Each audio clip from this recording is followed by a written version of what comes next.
जय श्री राम। परम प्रिय मेरे भाई बहन, पूरे देश को देशभक्ति के रंग में रंगने वाले, उसमें भी विशेष रूप से भारतीय संस्कृति सनातन धर्म को पुनर्स्थापित करवाने वाले ऐसे यशस्वी प्रधानमंत्री जी को अपने कोख से जन्म देने वाली आदरणीय हीरा बा को सादर नमन है। निश्चित ही भगवान के दिव्य धाम में इस समय वहां विराजमान होकर के हम लोगों की भावनाओं को स्वीकार अवश्य कर रही होंगी।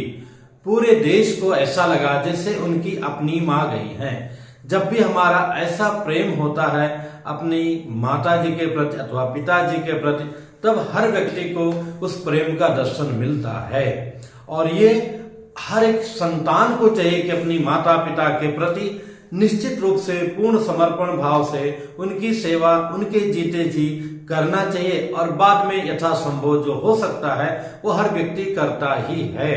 पर उत्तम यही है कि हमारी भावनाओं के कारण उनको कभी कष्ट न हो, ऐसी भावनाएं उनके सामने हम रखें। तो देखा जाए तो ऐसी माँ का दर्शन कह सकते हैं करोड़ों माताओं में एक विशेष माँ के रूप में मिलता है, जो स्वयं सादगी का प्रतीक रही हैं। उनके विषय में और तमाम सारी जानकारियां विविध चैनलों पर आप लोगों ने प्राप्त किया ही होगा। जैसे कि कश्मीर में एक बार समस्या आई थी तो उन्होंने स्वयं के 5000 बचा हुआ धन अर्पित किया। तो इस प्रकार से तमाम सारे चैनलों से आप लोगों को उनकी विशेषताओं के बारे में, सरलता के बारे में, सादगी के बारे में समाचार मिला होगा। इस वीडियो के माध्यम से मेरा परिवार की तरफ से, पूरे अपने चैनल परिवार की तरफ से उनको विनम्र श्रद्धांजलि अर्पित करने के लिए मैं यहाँ विराजमान हूँ। इसी के साथ में ये प्रेरणादायी है, हमें प्रेरणा लेना चाहिए कि हर एक दायित्व का निर्वहन हम लोग कर सकते हैं अगर हमारे हृदय में एक अच्छी इच्छा हो। तो उत्तम तो यही है कि जब भी हमारे माँ बाप वृद्ध हों, इतना बड़ा दायित्व ना हो, तो उनको हम अपने आसपास में रखें, जिससे हम यथासंभव उनके पास पहुंच सकें और उनकी सेवा कर सकें। उसमें भी उत्तम है कि अगर हम उस रूप में जीवन हमारा है तो हम साथ में ही रखें भी उचित नहीं है, उनके शरण में, उनके साथ में हमें रहना चाहिए। हालांकि ये नियम यहाँ प्रधानमंत्री जी पर नहीं लागू होता है, क्योंकि वो एक विशेष दायित्व का निर्वहन कर रहे हैं जो कि एक अनुकरणीय है और उसका हमें सम्मान करना चाहिए। मेरा ये सौभाग्य रहा है मेरे भाई बहन कि बचपन से ही मैं बाहर रहा हूँ बिल्कुल, और आज भी जो भी आप हमको पा रहे हैं, देख रहे हैं, इसमें भी मेरी माता जी का ही विशेष योगदान है। बाकी अन्य माताओं का आशीर्वाद समाहित है। एक मैं अपना फाइल बनाया हूँ, उसमें जो मेरी सबसे अच्छी लाइन है कि आज जो भी हूँ मैं माता जी के ही आशीर्वाद से हूँ, क्योंकि मैं उन माँ का बेटा हूँ। क्योंकि स्वयं मेरी माता जी बाहर जो है कुआं था तो बाल्टी से उससे पानी निकालना, फिर लकड़ियों की सीढ़ी थी, बाल्टी भर करके ऊपर लेकर जाना, छत के ऊपर में जिसको टेरिस बोलते हैं, मिट्टी और गोबर का वो बना करके उसके ऊपर टमाटर, बैगन, हरी धनिया आदि जो है उगाती थी। तो ऐसे माँ का मैं संतान हूँ कि ताजा भोजन कौन कहे, रात्रि का भी भोजन ग्रहण करना है तो पहले स्नान करके सूर्य भगवान को जल दे करके श्री हनुमान चालीसा का पाठ करके उसके बाद ही हमें, चाहे गर्मी हो चाहे सर्दी हो, तब प्राप्त होता था। तो उनकी तपस्या, उन्होंने ही जिद करके अथवा प्रयास करके मुझे मामा जी के पास भेजा, फिर वहां से गुरु जी के पास जाना हुआ, फिर वहां से भटकते भटकते और काफी कुछ भगवान की कृपा और गुरुजनों का आशीर्वाद हमें मिला, जो मैं आप सब में शेयर करता रहता हूं अपने अनुभवों को, जो भी हमको गुरुजनों से प्राप्त है। इसी बीच में अगर देखा जाए तो सैकड़ों माताओं का आशीर्वाद हमें मिला। स्पेशली गुरु जी के यहाँ जहाँ मैं था, वहाँ गुरु जी की पुत्र वधू थी, आदरणीय माता जी भी नहीं रहे। उनका स्नेह, उनसे पवित्रता कैसे देखा जाए, कैसे पवित्र जीवन हो, उनसे मैंने सीखा। फिर वहां से होते होते बहुत सारी माताओं का मार्गदर्शन मिला। यहाँ तक एक बार मैं वाराणसी से संभवतः मुंबई आ रहा था, तो वाराणसी से और मिर्जापुर और इलाहाबाद के मध्य में एक माता जी मूंगफली बेच रही थी।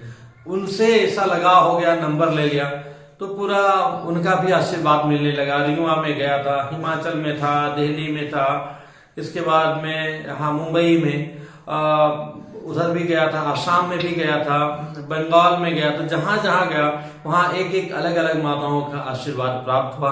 इनमें भी कुछ जैसे लखनऊ में है, हरौनी में है, और भी जगह भी है जहां भी भगवान ने भेजा।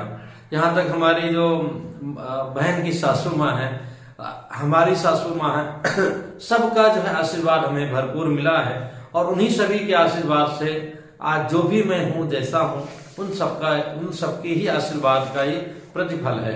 तो आप सबसे ही आग्रह है कि हमें सीख लेना चाहिए कि जैसे भी रहें, जो भी रहें, कम से कम ऐसे वचन तो हम ना बोलें कि जो है उनको तकलीफ हो। इससे क्योंकि जब माताएं हमारी वृद्ध होती हैं तो उस समय हमारी भी अवस्था एक तमाम जिम्मेदारियों का निर्वहन करते हुए काफी बड़ी हो चुकी होती है।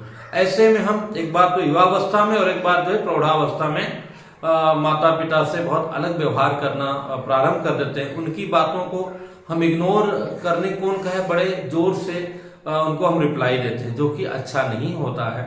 छोटा सा जीवन है, भगवान के लिए तो हमें ध्यान करना पड़ता है, आवाहन करना पड़ता है, पर हमारे माता पिता जी, गौ माता जी, सूर्य नारायण भगवान, तुलसी माता, पीपल का वृक्ष, समस्त पवित्र नदियां, ये सब हमारे, और उन सब में भी विशेष हमको जन्म देने वाली अथवा हमारा भरण पोषण करने वाली जो भी स्थिति बनी है वो हमारी माताएं होती हैं। उनके सुख का कारण बनना चाहिए। नहीं बन सकते हैं तो उनको दुख हो ऐसा कोई कार्य नहीं करना चाहिए।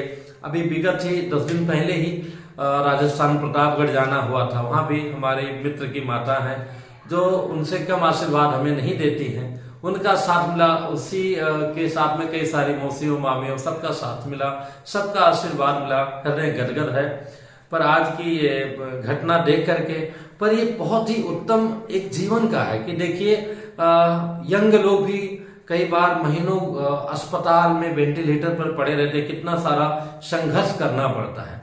और वो कितनी पुण्यतम माता थी जो अपनी शतायु पूर्ण करके, जो इस जीवन को एक सफल जीवन माना जाता है, अपने संतान से जिस बच्चे को जन्म दिया हो वो जो है 3 बार उस प्रदेश का मुख्यमंत्री हो, देश का जो है प्रधानमंत्री बने, और इतना सारा जो जटिल से जटिल कार्य है उनको करते हुए, एक दिन की बिना छुट्टी लिए हुए समय समय पर आके आशीर्वाद ले, एक आम व्यक्ति से लेकर काम करने वालों का चरण धोए, और विदेशों में जाके देश का नाम रोशन करे, हर जगह जय जयकार हो, उसके नाम के कारण देश का गौरव बढ़े। उस माता के लिए कितनी संतुष्टि की बात होगी।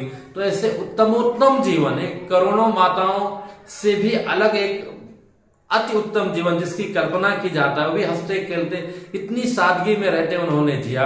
हमारे अयोध्या जी आज में होता तो इस अवस्था में उनका एक विशेष रूप से पुष्पक विमान जैसा उनका सजाया जाता, उनको बाजे गाजे के साथ ले जाया जाता। पर धन्य है हमारे प्रधानमंत्री जी जो सब कुछ समय को देखते हुए बहुत सादगी से और उस रूप में माता जी का अंतिम संस्कार करवाया उन्होंने। वो भी उस अवस्था में जाकर के वही रूप एक उत्तम रूप माना जाता है। तो वो माता जो हीराबा रही हैं, एक उत्तम जीवन का, एक कह सकते हैं विशिष्ट जीवन, या एक करोड़ों जीवन में एक जीवन का कि पूरा शतायु जीवन जिया।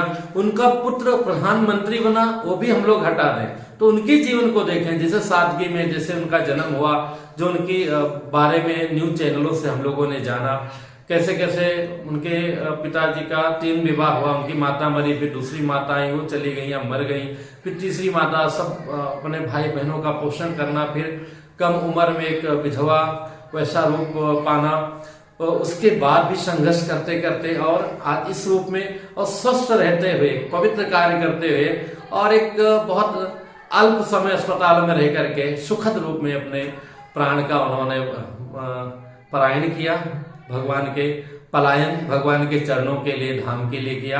तो एक बहुत, जहां पर दुख की बात है वहीं एक बहुत ही प्राउड की बात है, जो एक उत्तम जीवन का दर्शन देखने को मिला। पुनः मिलूंगा एक नई जानकारी के साथ में, पुनः भगवान के श्री चरणों में। अपने देश की देखा जाए तो सर्वोत्तम रूप का एक उत्तमोत्तम उदाहरण के रूप में हीराबा के श्री चरणों में, उनकी आत्मा को भगवान के श्री चरणों में स्थान मिले, उनको नमन करते हुए विनम्र श्रद्धांजलि अपने पूरे परिवार की तरफ से, स्पेशली अपने हिंदू रिचुअल्स परिवार की तरफ से। जय श्री राम।